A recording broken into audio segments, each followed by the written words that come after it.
So once again, thank you all for being here. My name is Pedro. I'm from Food4Sustainability. We are one of the partners of the FIBSUN project, and we are hosting here today these FibreFuture talks together with Bio-LUSH, with our partners and friends from Bio-LUSH.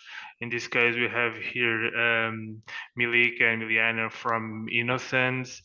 So they will be joining us and helping us start here some nice talks and some nice discussions on this topic for today, which will be the first one of this series on regenerating the lands and revitalizing soils. So we want to, as a goal for both our projects, to find ways to produce sustainable biomass in order for us to reach the EU objectives of a greener, more sustainable Europe.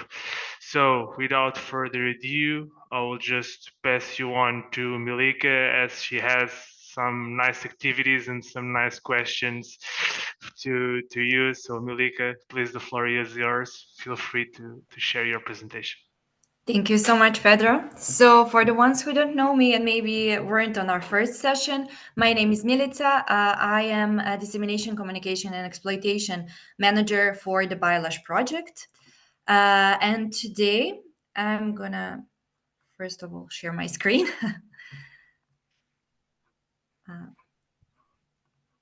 No, okay, share.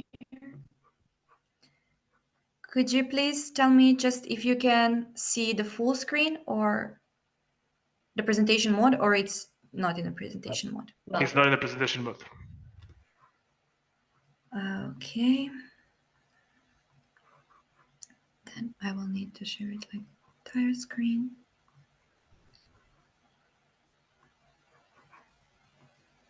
Okay, now? Yes, now it's ready. Great. So today we have a really specific topic. I think that it's not just environmental, but also impacts various sectors of the like agriculture, food sectors, and many others. So it's estimated that it's been 60 to 70% of EU soils are unhealthy, which is really emerging. But there are some good innovation techniques and the ways forward. So, for example, in the BLH, we realized that using the residues of some tree species can leave the space for forest plantation, and actually that could save gigatons of the CO2. So for today, actually, we are all of us are opening the floor, and we have some shared activities.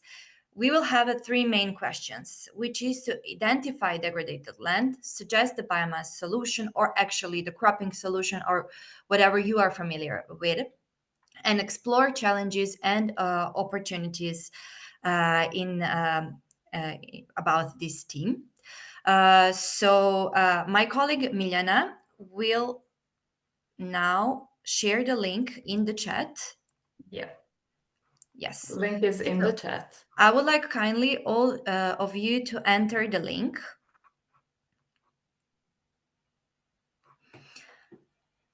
And I will explain you how it goes. So I think that this tool is recognizable to everyone. It's just online PPT. How it works: we will have 4 questions presented in the slides. Each slide is colored in another color and represent the different question. Please feel free to write really openly. There are no wrong or right answers. We are all looking on this topic from the different perspective from our own sector. So I think that this is a really nice way to collaborate, to see the different opinions, the different experiences to this topic, and not only for us to shape this webinar further and maybe fine tune our solution, but also for you to see what the people in the field thinks, how they feel, what they work on.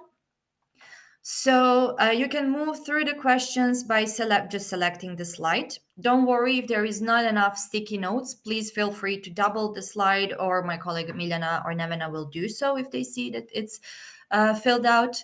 So once you're in the question, feel free to click on the sticky note twice, and you will have the text option. And for each question, we have 3 minutes. So to answer this question, maybe we can all go just straight to the first question. And the first question is, what type of degraded or marginal lights are common in your region, and what is the reason for degradation? So if you are working on it, if you are working in this sector, if you have a problem with this. So yeah, it can be really, the topic is open. We're just interested in what types of the land you are facing with, and what is the reason. Maybe we can share the slide too.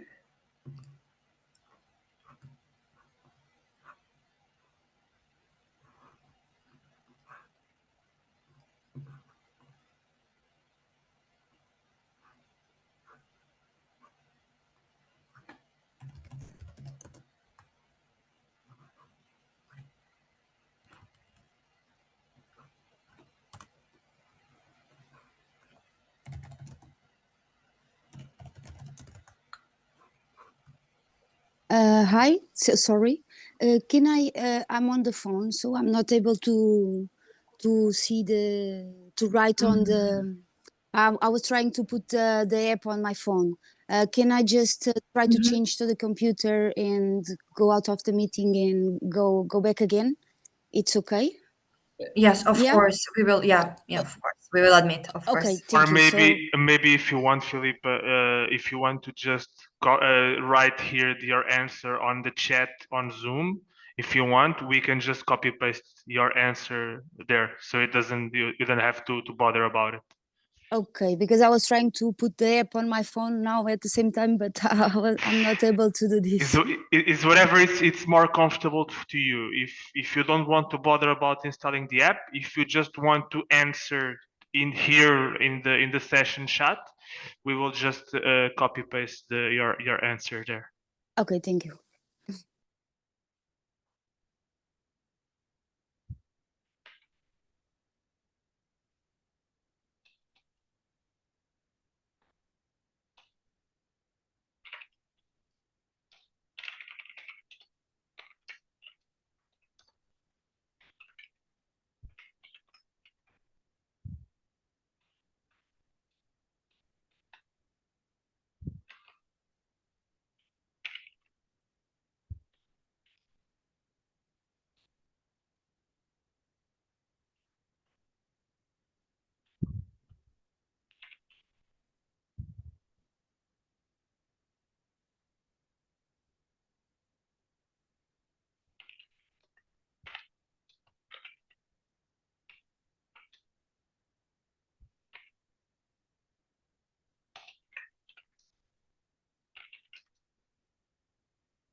Just a second, Milica, you are muted.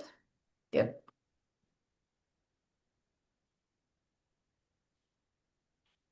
Microphone is muted. Yeah. Okay, can you see my screen? Yeah, all is good. Okay, thank you so much. So, yeah, 3 minutes is up with our first question.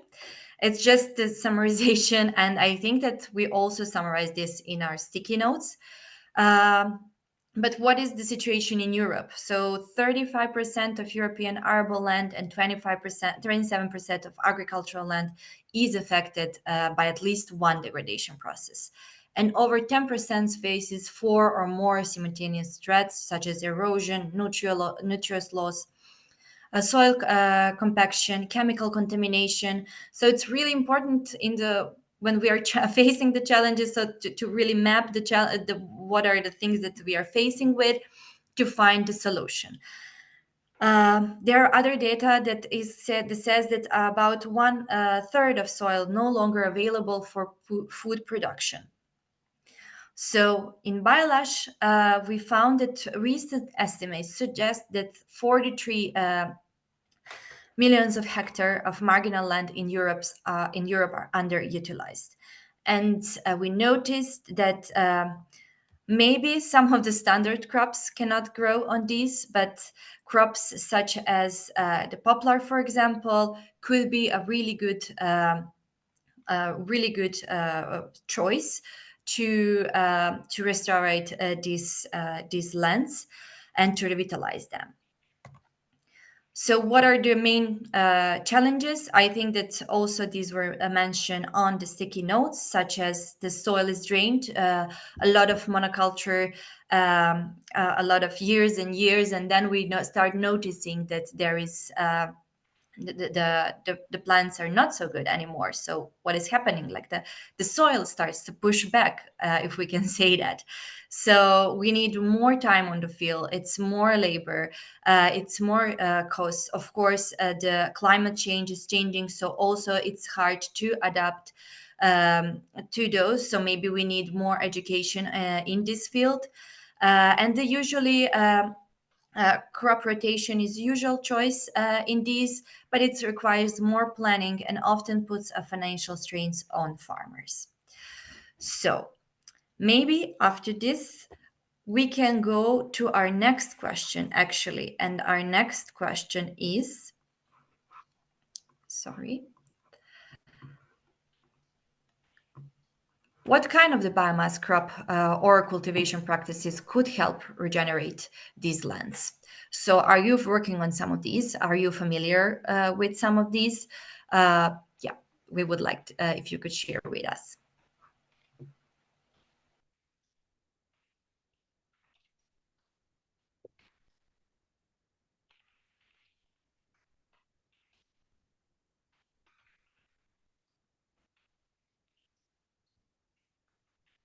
Yeah, maybe I should mention that we will go question by question, just so with some with people who started already answering to all the questions.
So the time is up for the questions. Milica, mic is off. Yep.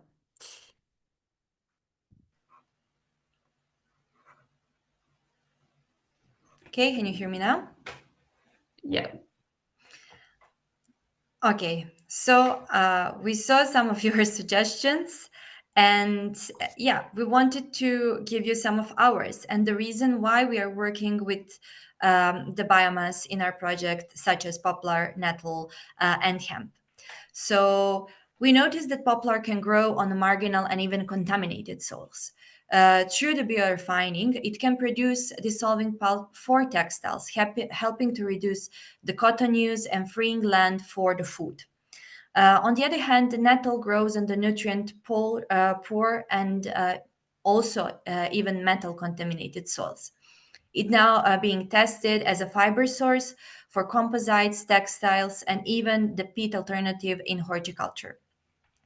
I think the nettle is a bit forgotten plant actually because we see it all around us, but we don't use it much in like the horticulture practices.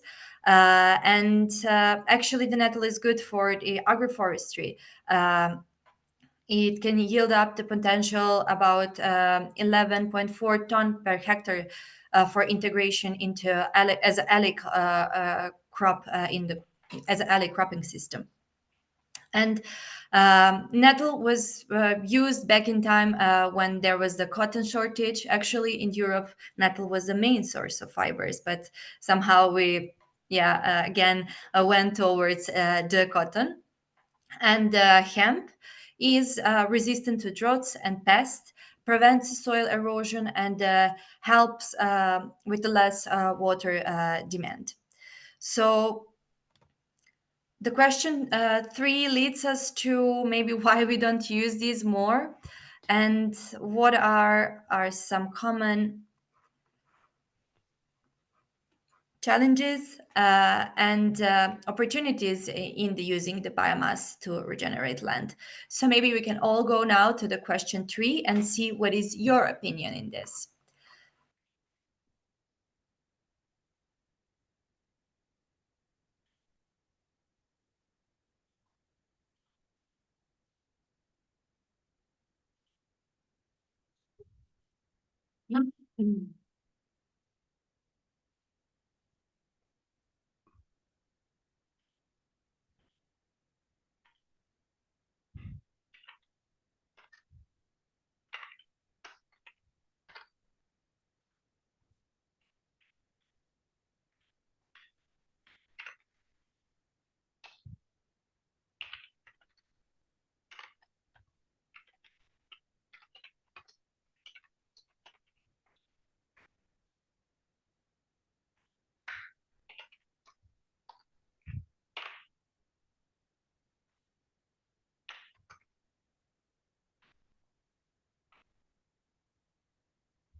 I think next session we need to find the music to have during these activities.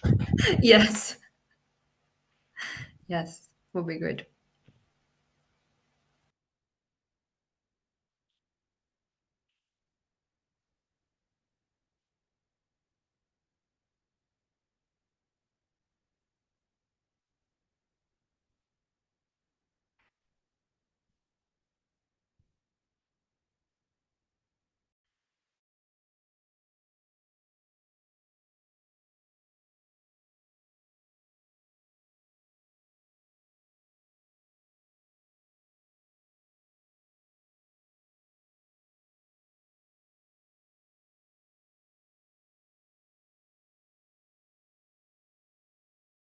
But actually, maybe we can just merge the third and fourth questions together. So if you wrote the answer, please feel free to also answer the fourth one as well.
Okay, so I saw some really inspiring answers.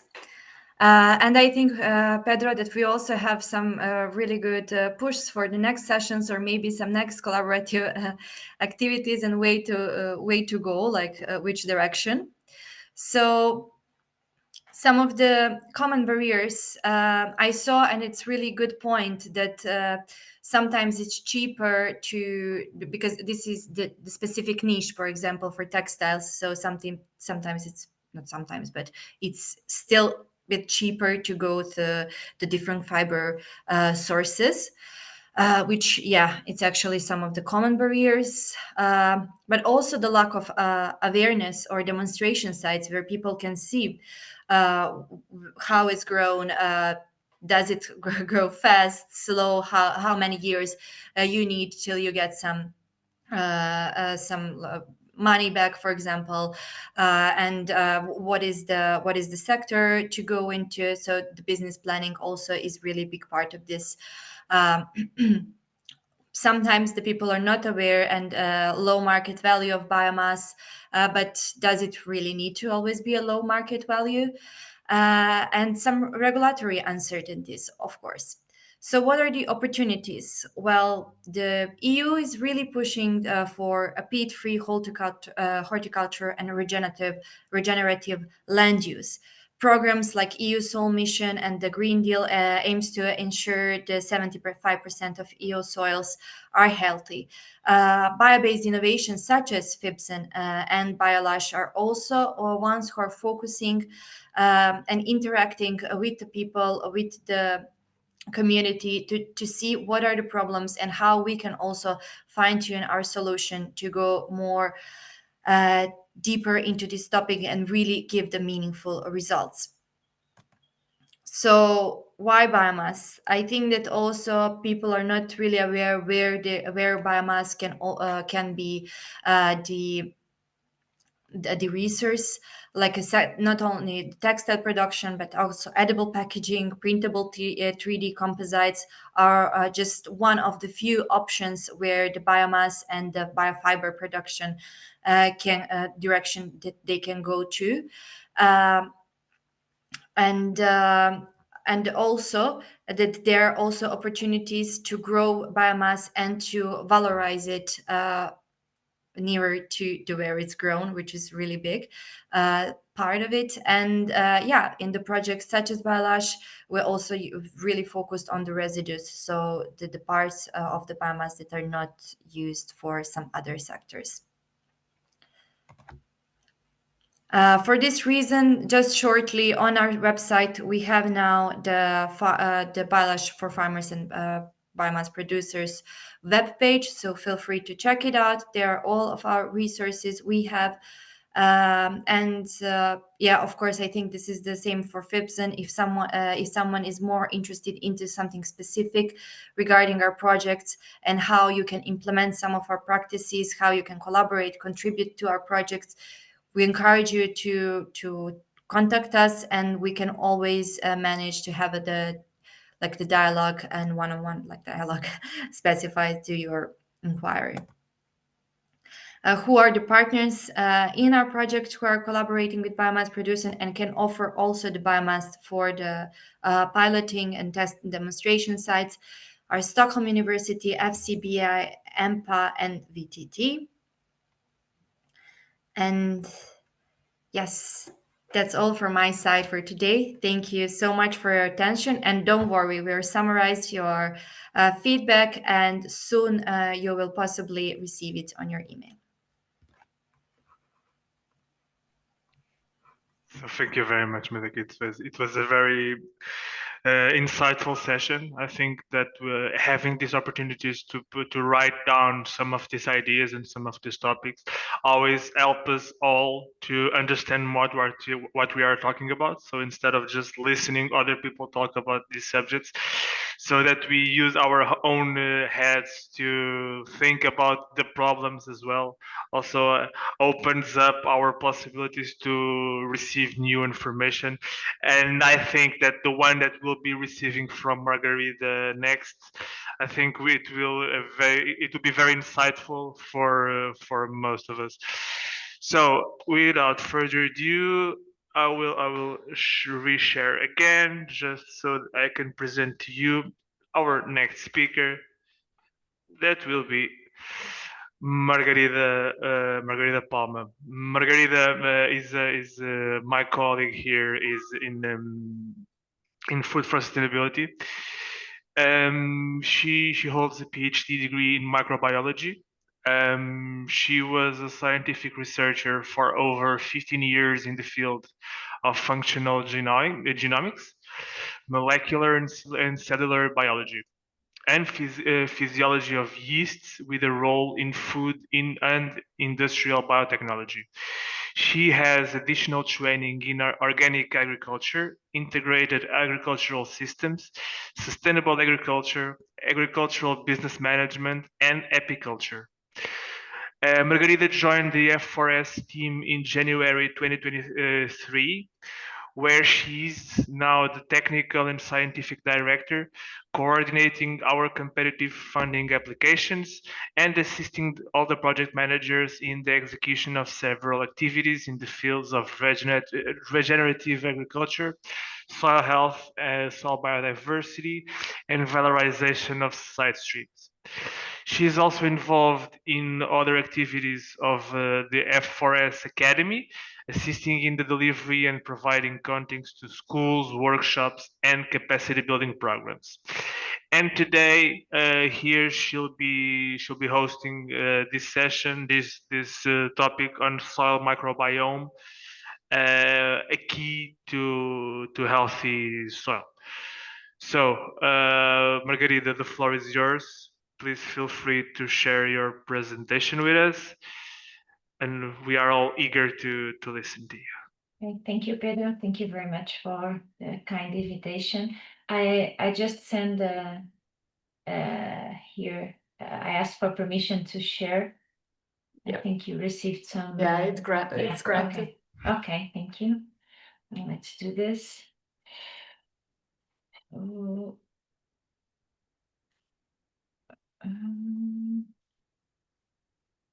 Where is my PowerPoint? Documents. Okay.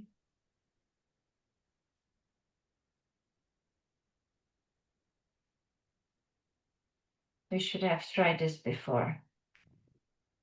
Okay, it's here. Okay. Let me just put this on presentation mode.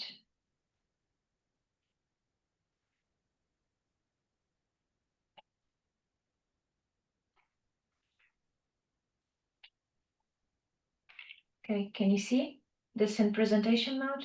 Okay, so it is a great pleasure being here with you today. So I'd like to thank you for this kind invitation. Today I'm going to talk about soil microbiome, why it's so important for soil health and how it directly impacts agriculture. So I will also discuss how soil microbiome is being used to transform food production systems and how it is contributing to a shift towards more sustainable and regenerative agriculture. First, allow me to introduce the organization I'm representing, Food4Sustainability. So Food4Sustainability is a not-for-profit organization that was created in 2019. So this type of organization is called a collaborative laboratory, one type of organization created by the Portuguese government to work as an interface company dedicated to innovation and, in our case, standing between academia and primary sector. Our main office is located in Aidanha Nova, here in the center of Portugal. Let me just activate the pointer here in the center of Portugal. But we also have an office in Porto, and we have a laboratory just above Lisbon. So part of our team is also working at Ampliaqua in Nazaré, here in the coast, which is an R&D unit where we have fish production, microalgae, and vegetables production. So it's like a multi-trophic integrated system, very interesting system to produce fish, microalgae, and vegetables or aromatic herbs. We are now also installing bioreactors there to start the production of tailor-made biostimulants. I will talk a little bit about this during the presentation. So our primary activities focused on research and development projects that cover 5 main pillars: circular economy, sustainable agriculture, territorial development, functional nutrition, and innovation and entrepreneurship. We also run several education and capacity building programs, develop pilot tests with farmers, and offer specialized services like soil microbiota analysis, physical and chemical soil testing. So in addition, we provide recommendations to farmers, supporting them in their transition to more sustainable agricultural practices. These are examples of some projects we have ongoing in all these 5 pillars of our research and development and innovation agenda. These are mainly Portuguese-funded projects, but we have several Horizon Europe projects. We have now 4 Horizon Europe projects, 1 CBE, we have Erasmus Plus projects, and we have several projects funded by EIT Food. So now let's dive deep into the role of soil microbiome in soil and in agriculture. Soil is known to be the most important, one of the most important reservoirs of biodiversity. It hosts a huge diversity of species of all living organisms, and the organisms present in soil perform essential services for the sustainable management of agricultural systems. Soil biota are essential for a range of key ecosystem processes on which humans depend, including decomposition of organic matter, mineralization, nutrient cycling, for example. Also, soil biota is involved in the provision of many ecosystem services, as you will see during this presentation. And we know that below ground communities are tightly linked to above ground communities through these trophic interactions and biogeochemical cycling, and all these interactions between soil organisms are essential for ecosystem functioning. But what is the percentage of species living in the soil? Do soil microbiota communities impact above ground communities? How can we make soils more functional? That's the big question. What is the role of soil microbiota in soil health? And what is soil health? And how is soil health linked to soil biodiversity? These are some of the questions that I will try to address during this presentation. So according to FAO, soil health is the continued capacity of soil to function as a vital, living ecosystem that sustains plants, animals, and humans. And for a long time, the biological properties of the soil were overlooked, with more attention given to its physical and chemical characteristics. So fortunately, there has been a shift in perspective, and today those working with soil recognize the vital role of its biological components. Soil health depends on chemical, physical, and biological properties. All are equally important and all are connected. So it's the interaction between these properties that defines a healthy soil. And these healthy soils support a diverse community of organisms that are very important to ecological functions. Now, how large are these communities of organisms? What is the percentage of species living in the soil? So we know that a few grams of soil contain millions of individuals and some thousands of species. That depends obviously on the soil, but we also know that the physical and chemical nature of the soil, which has a porous structure, large surface area, and a huge diversity of organic materials, food, water, chemicals. This provides a range of habitats for a multitude of organisms that are distributed in the soil according to climate, vegetation, and according to the physical and chemical characteristics of the soil. So these graphs compare the species that live in the soil with the species that live in other ecosystems combined, like marine, freshwater, or even host organisms like humans. So This study showed that more than 50%, precisely 59% of the species live in the soil, depend on soil. So large groups of organisms like fungi, worms, plants, bacteria, they mainly live in the soil. So I will focus now on the microscopic organisms, those that we can only observe under a microscope or a magnifier. And nowadays we often hear concepts like microbiota or microbiome, and these concepts are sometimes misused. And for this reason, it is important to make a distinction between microbiota and microbiome. So microbiota is the collection of microscopic organisms that live in the soil and belong to different taxonomic groups. So in the soil, we have bacteria, archaea, fungi, and oomycetes, for example, that are the microflora, and we have protozoa and nematodes that are the microfauna. But what is the microbiome? So when we talk about the microbiome, we are not just referring to the microorganisms themselves. It is also the theater of activity, everything they produce and interact with. And this includes, for example, building blocks like DNA, proteins, lipids, and sugars, like several compounds, metabolites they release, like signaling molecules, toxins, and several chemicals.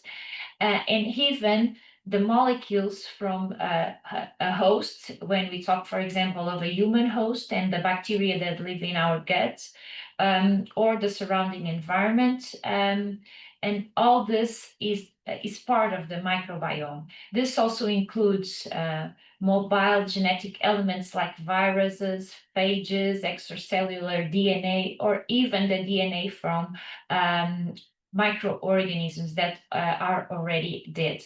So all these compounds are part of the microbiome, but not part of microbiota, because microbiota refers to the collection of living beings, so of microorganisms. And microbiome is microorganisms plus their theater of activity.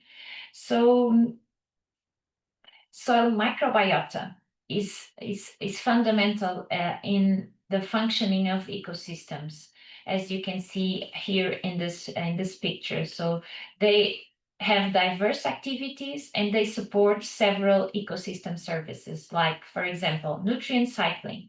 Microbes are responsible for the decomposition of organic matter and transform nutrients into forms that plants can absorb, can assimilate, like nitrogen, phosphorus, carbon.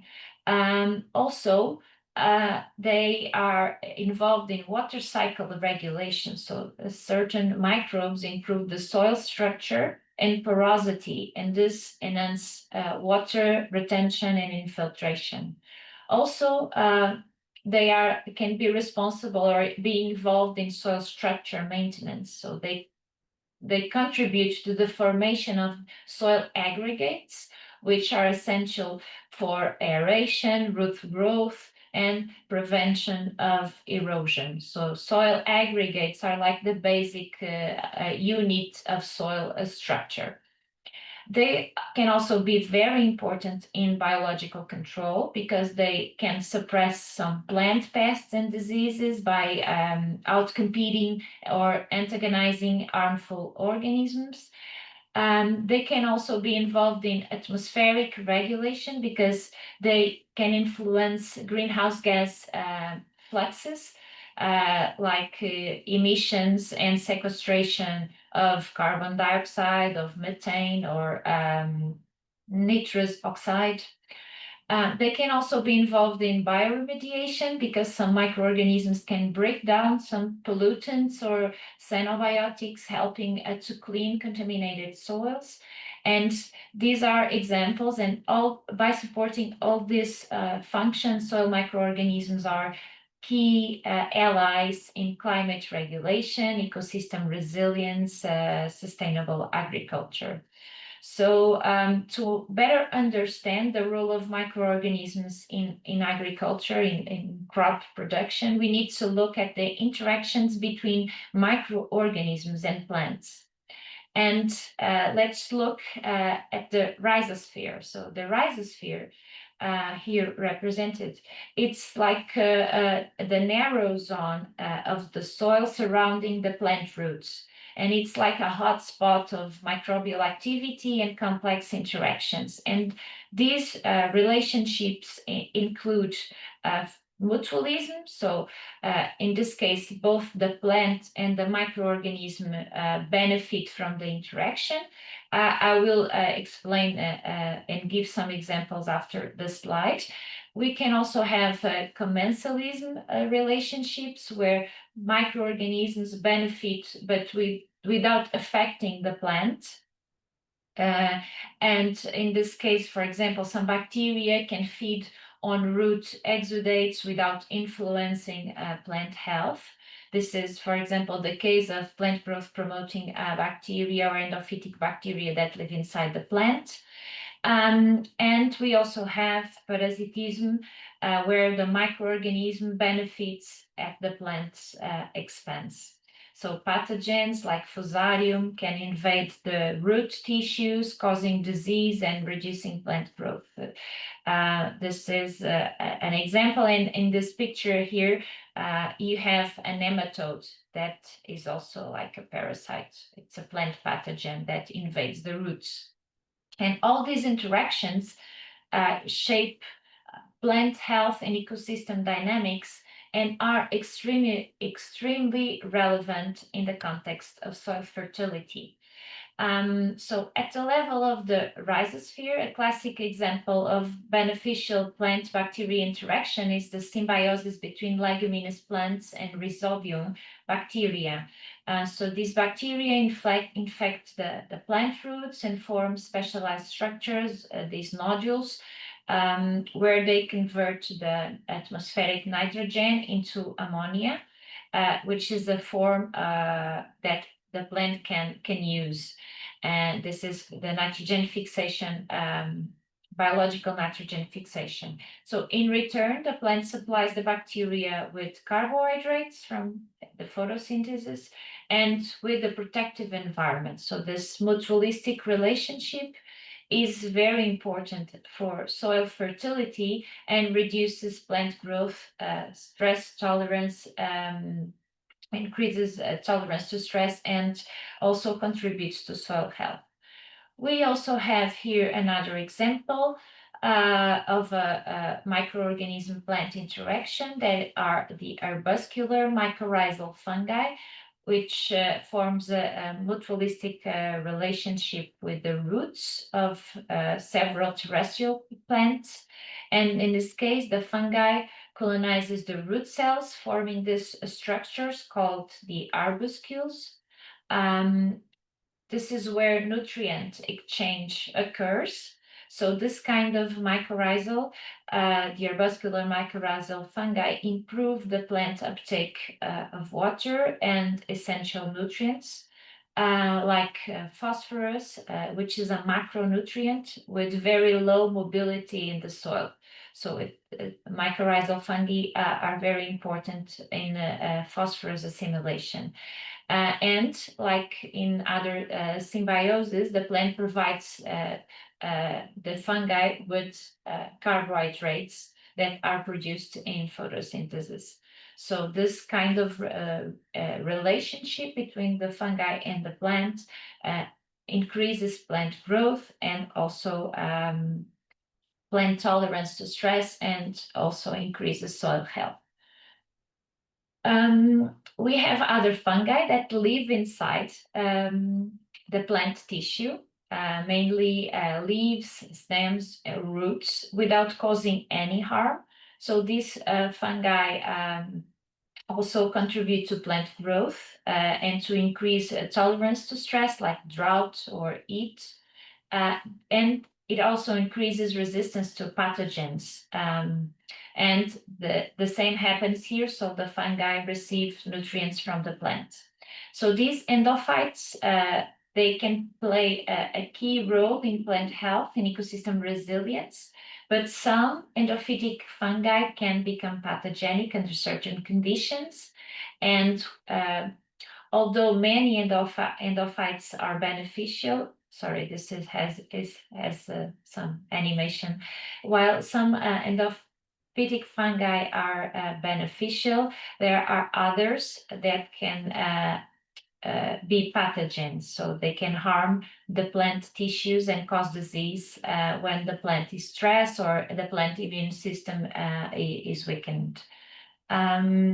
We have here also the interactions with free-living bacteria.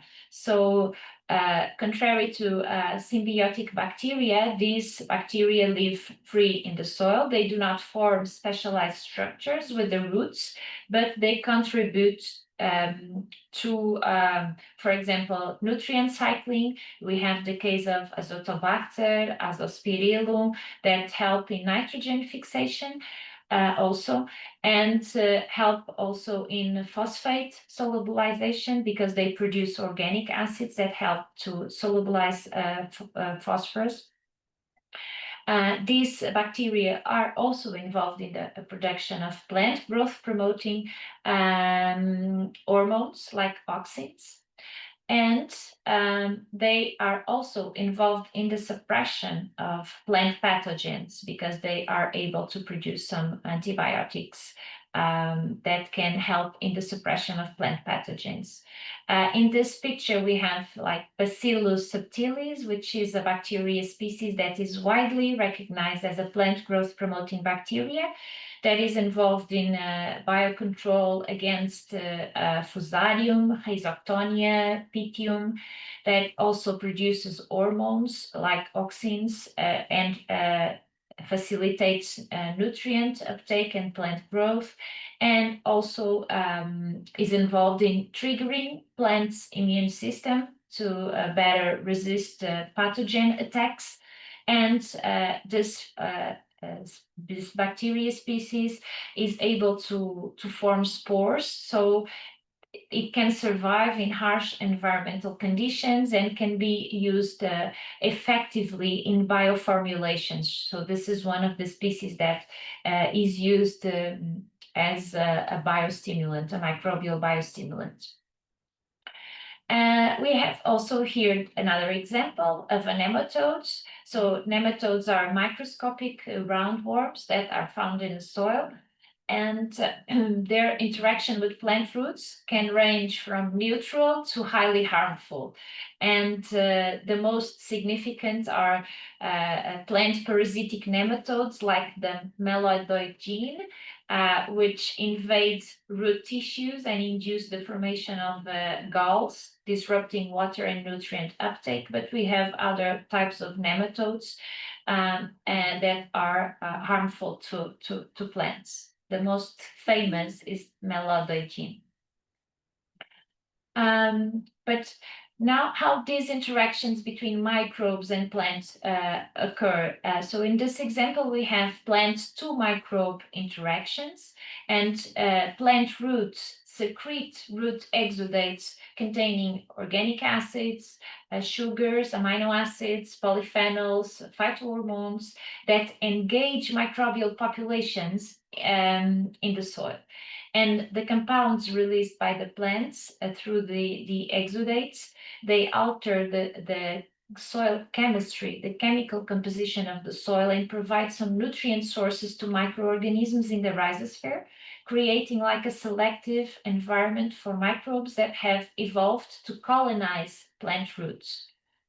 So the compounds produced by the plants can modify the bacterial community in the rhizosphere by stimulating or inhibiting some microbes, attracting specific microorganisms and repelling others. So in this way, the rhizosphere acts like a zone that recruits beneficial microorganisms for the plants, increasing its protection against pathogens and promoting its growth by improving the access to nutrients.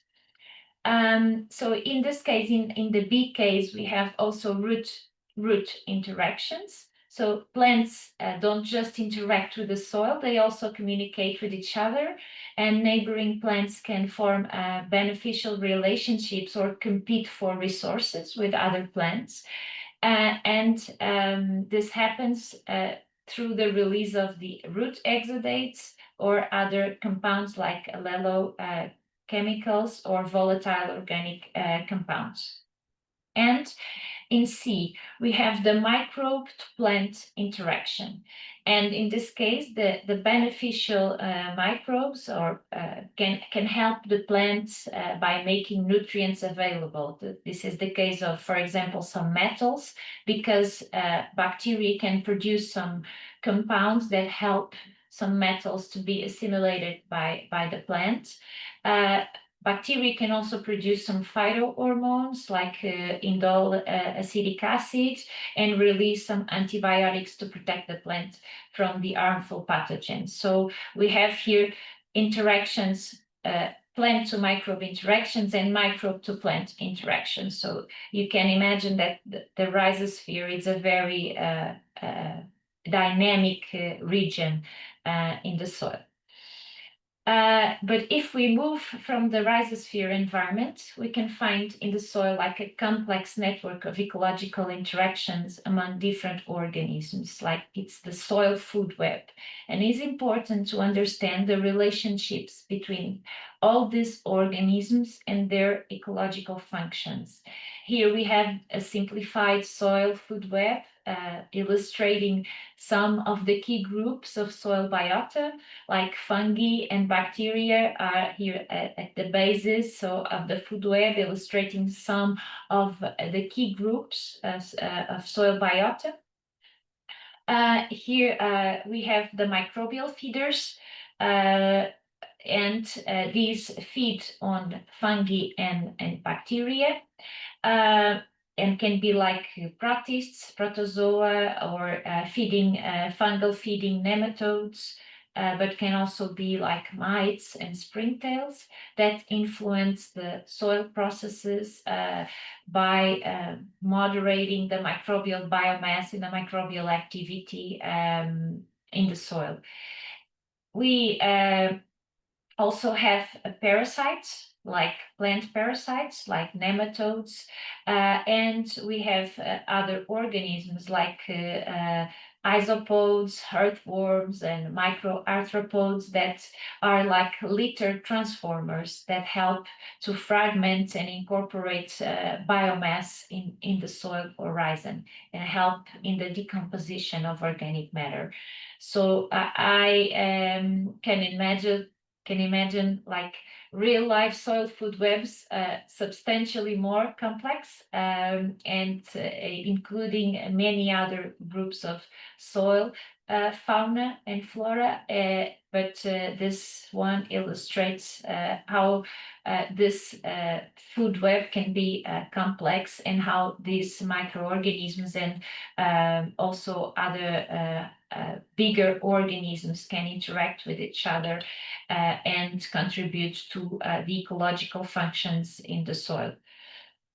But now that we have all this introduction to soil microbiota, soil microbiome, soil food web, how can we take what we have learned from research, from studies, from observations, and apply it in practical, real-world ways that lead to better soil health and to more sustainable agriculture?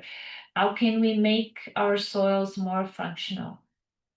So first, we need to understand that everything is connected. So we can act at the level of soil management. So, for example, reducing tillage to preserve the soil structure and microbial life. We can avoid compaction, maintaining the porosity of the soil and contributing to a healthy growth of roots. We can add organic matter like compost, manure to increase fertility and microbial activity. But we can also act at the level of crop management. So we can diversify crops, like using crop rotation or intercropping to support the soil biology. We can use cover crops to protect soil to help in nitrogen fixation. For example, if we use legumes as cover crops. And also, this also contributes to feeding microbes, because while we have crops in the soil, these crops are producing root exudates that feed microbes.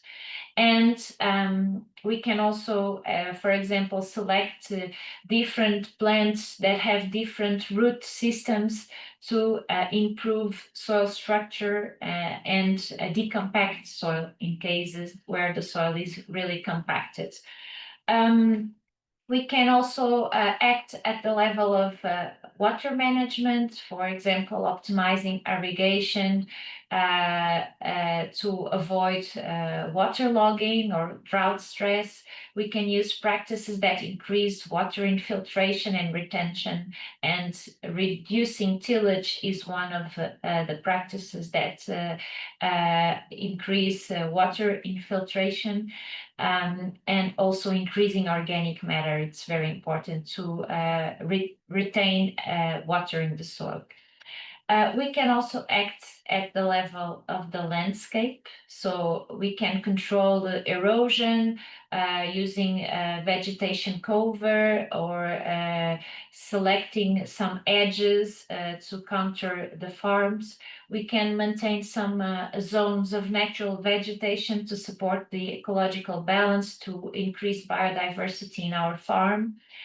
And we can act at the level of monitoring and adaptation. We need to assess the physical, chemical, and biological properties of our soil. We need to know our context and adapt our practices based on the specific soil needs and climate conditions.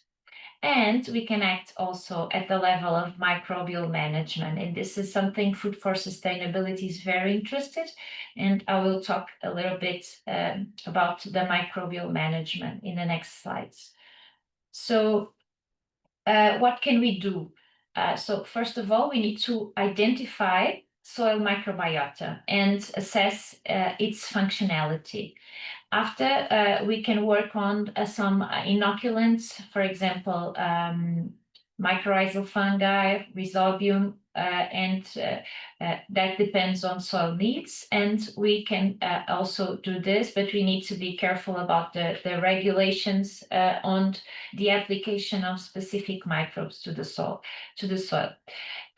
We should reduce chemical inputs that harm beneficial microbes, and encourage also the native biodiversity through organic amendments. So now I will focus on the first two topics: the identification of soil microbes and assessment of their function.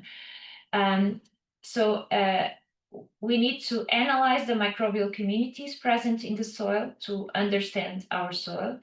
And as I mentioned at the beginning of the presentation, at Food4Sustainability, we have a soil health and function laboratory, which is dedicated to studying soil microbiomes using DNA sequencing. So we collect samples, process those samples in the laboratory, and use Illumina sequencing to sequence microbial DNA.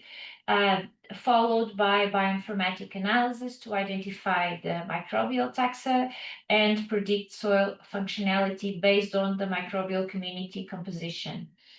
We are now expanding our laboratory capabilities to include microbial manipulation. And by the end of this year, we will have the proper infrastructure to isolate, identify, and cultivate native soil microbes.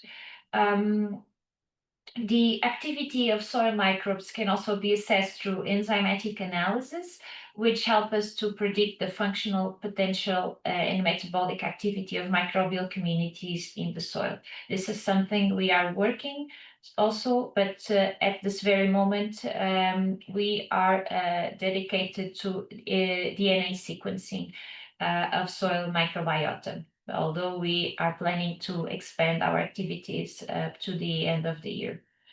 I would like also to talk about this tool that we have. To help us in the analysis of soil microbial communities, we have like this database that we call the soil microbe database, which is a manually created database that compiles information mainly from scientific literature, but we can also include in a database information from official documents, like produced by the government, like this kind of documents. But most of the information we have here is from scientific papers. And our goal is to gather all this knowledge about soil microorganisms and their functions in soils and plants. And the soil microbiome database contains information on these microbe soil plant interactions in different topics: biocontrol, stress adaptation, growth promotion, nutrition, bioremediation, and unknown relationships. So those that are in the literature, but for which the function is unknown. And we collect information like the source of the information, the scientific papers and the official documents. We collect information about the microbes, the family, genus, species, the crops, the relationship, if it's positive or negative, if the microbes act alone or in consortium, and the effect. And regarding the effect, is the effect that provides beneficial interactions in the context of nutrition, growth promotion, stress adaptation, biocontrol, and bioremediation. And we have now 46,000 records in this database. We have collected information about more than 3,000 microbe species, genus, or families, and about 3,000 crop species. We have 2,000 sources of information, and this is like an ongoing work that we have. We have some person that is dedicated to collecting all this information from literature. I will show you some examples. So we are now trying to make some changes in the database. These pictures are from a database that was in an Access file, but we are now making some changes. But this is just to give you an overview of the database. We can select for example, microbes that are beneficial in the case of nitrogen. And you have here the microbes, if the relationship is positive or negative. In cases where we have the crop, we have the crop. And here is the paper or the official document where we took the information from. And this is in the context of nitrogen, but we can select other effects, for example, plant growth, and see in specific crops what are the beneficial microorganisms. We also have like adaptation to stress, like adaptation to drought. And we also have a lot of entries in the database that are related to biocontrol. So in this case, it's organisms or microorganisms that have positive or negative impact in fire blight, which is a disease called Erwinia amylovora. We have here, we can also select the crop, and based on this, we see which microorganisms have positive or negative impact in this crop, and which is the effect these microorganisms have. And this is the example for bioremediation. Here we have the list of microorganisms or examples of microorganisms that have positive impact in bioremediation of herbicides. And this is our database. This is something that we use internally for now, but the database is growing, and we want to use it to help us in the development in a decision support tool to farmers. So microbial management also relies in these three effective strategies, which is introducing beneficial microbes, reducing the extensive use of fertilizers, herbicides, and pesticides, and encouraging native microbial diversity, as I told you. But now I want to talk about something we have in mind, which is tailor-made bio-based solutions. So you can see based on my presentation that we value the context, and every farm is different. Every farm has its own soil type, crops, climate, landscape, and management practices. And on top of that, every farmer has unique goals and challenges. So that's why tailor-made solutions are essential, and there are no one-size-fits-all solutions. So we are very involved in producing and developing these tailor-made solutions. And so we need to develop strategies adapted to the specific context of the farm, like the soil, the crop, the environment, and the farmer needs, to increase the crop productivity and resilience, to regenerate soil, and to improve the efficiency in the use of other resources, like tackling circularity and creating more sustainable and profitable systems. And we are very focused on emerging technologies that are transforming how we use the microbes in agriculture to more sustainable and efficient practices. And this is where Food4Sustainability wants to be. We want to produce tailor-made biostimulants. So we want to use microbial inputs and developed through precision fermentation and bioreactor technology. That's why we just acquired a bioreactor. We want to, with this biostimulants, we want to enhance nutrient availability and increase plant growth and resilience to stress. We also want to work with circular bioponic systems. So we want to use microbial multiplication from organic byproducts that are created in the farm, and turn waste into valuable inputs that can support microbial growth and after plant growth in a more sustainable way. And we are also we want to go in the direction of on-farm fermentations to help farmers to produce and propagate their beneficial microbes on sites. And this, we think, it will enable cost-effective and localized solutions that support soil and crop-specific needs, and will increase the efficiency of these biostimulants that sometimes don't have are not viable when applied or not properly applied in the field. So we want also to be close to farmers to help them in this application of biostimulants in the farm. And that's it. So these are my key messages. So soil health depends on a balance of physical, chemical, and biological properties. So with the soil microbiome playing a central role in maintaining the soil functionality.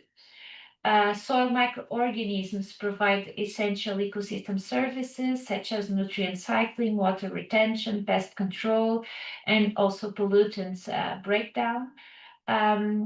You saw that the rhizosphere is a very dynamic zone where plants actively shape microbial communities to recruit beneficial microbes. And we talk about also microbial management and its importance. So through inoculants, organic amendments, and reduction in chemical inputs, we can enhance soil function and crop performance.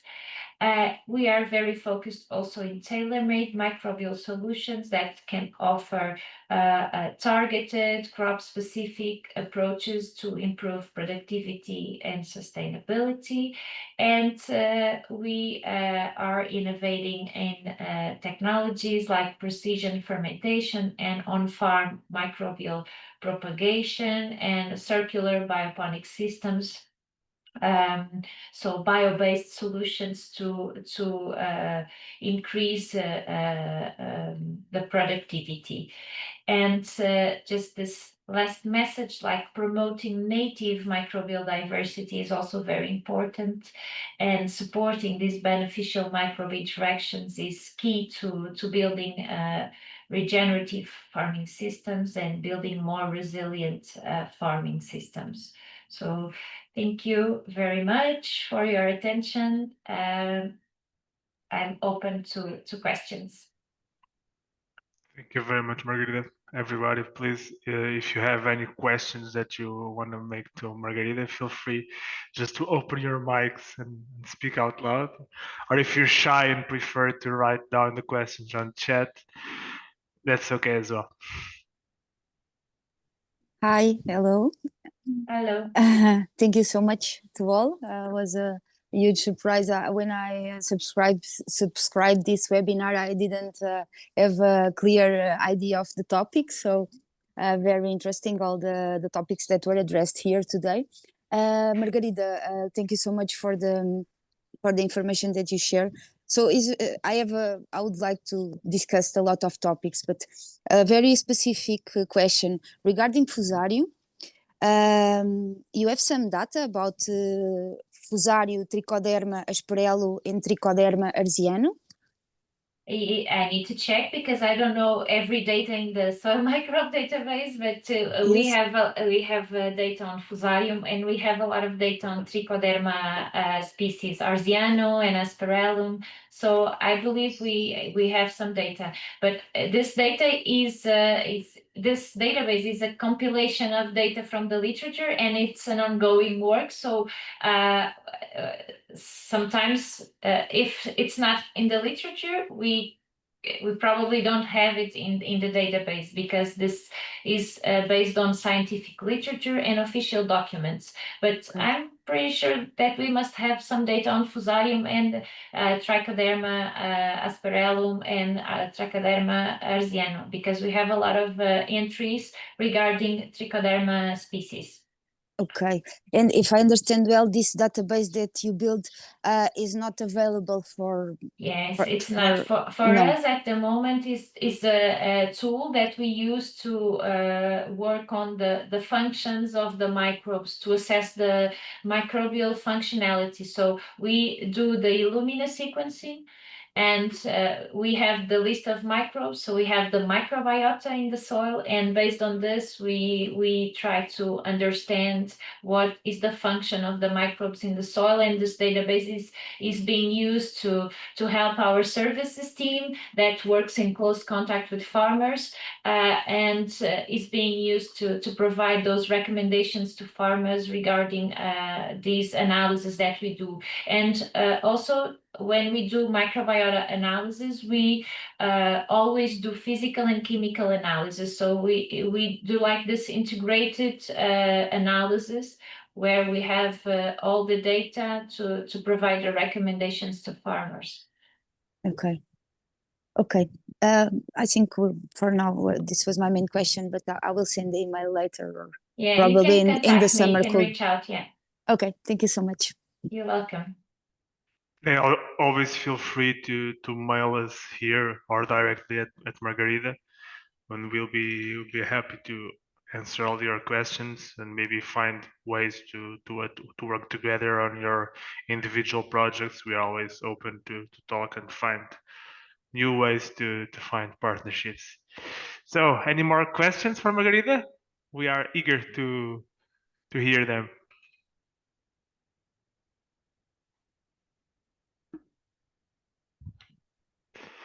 Don't be shy. I have a question. Yeah. did you do already some analysis? Because if I understand, Ruth, you have done some plantations with nettle. I'm not sure in which country yet. I think that was the topic last time.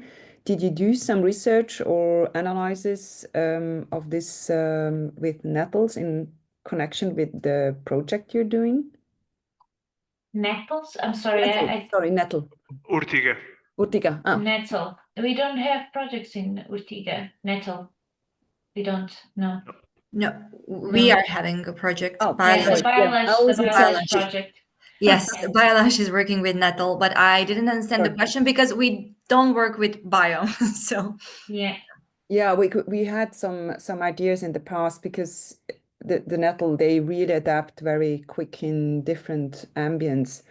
And so it was interesting. I had already a collaboration with an institute in Italy, and they actually mentioned also this interaction, you know, when you plant something, even if I'm not a biologist, so you see after 2 years, you can see the plants adapt and people don't know why. So if the outside still is the same, something happens in between, the plant adapts and the soil adapts, or how the interaction, however it is. So this was my question, if you interact also in the Bio-LUSH project with that topic. I don't know. We work on the FIBSUN project, not with nettle. We work with cardoon, but Bio-LUSH partners, maybe they can provide this. In BioLush, we do have the plan. We do have a plan of specific plants being planted on the specific field. So to be the most ecologically suitable species, let's say it like that, for the field, yes, but it's more based on the genome and it's not on the microbiome. So my colleague Edward, he was on the last time on the webinar. So if you are interested in this topic, I would be like happy to connect you with him because he is the one who is working on specific species. Testing them, we are having demonstration sites, but we will know the results like in June. So like the how they adapted and what is the, for example, the lignin status and the fiber status. So that will be like end of June. Okay, thank you. Yeah, it would be nice if you can connect me. That would be, yeah. Of course, yes. Okay, I will find your email, by subscription. Oh, I can put it in the chat if you want, no problem. Yeah, okay, that would be nice. Thank you. Okay, so if anyone else has more questions, feel free just to reach out to our webpage in FibSun or Bio-LUSH or contact us at LinkedIn. We'll be glad to answer your questions and keep up in touch. And also, we'll be hosting, let me now share once again, we'll be having our next section next month. So once again, on the first Monday of the month, we'll be having a new session. This time on the second phase of the biomass cultivation and this biomass process. So we started on with the soil. We started on with the soil management and soil improvement. Now we're going to be addressing a little bit more on the plant growth and the fiber extraction processes. And it will take place on July 7th, once again at 11 o'clock Central Europe time. And we have, like we done last time, we want to hear from you. We want to hear your thoughts. We want the topics that we talk about to be the ones that you are interested in. So we have launched a poll in Slido that my colleague Mafalda will be sharing here in the chat, the link. It's already there. So if you could all please just access that link and make a vote on what is the subject that you would find more interesting, giving this general theme of innovations in sustainable fiber cultivation and extraction. So, given this general theme, please tell us what do you think would be the topics that you find would be more interesting and that you want to be here to follow around. And once again, like we did last time, the topic that we approached here today was the one that had more votes on the presentation session that we had. So we want to keep these dynamics because we believe this is a nice way to work with it. I'm not quite sure if I think I'm sharing the right screen. Let me see how Slido is doing.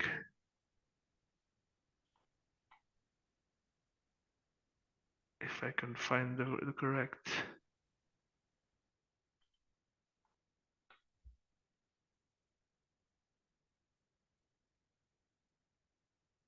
It's over here. Nice. So we have now some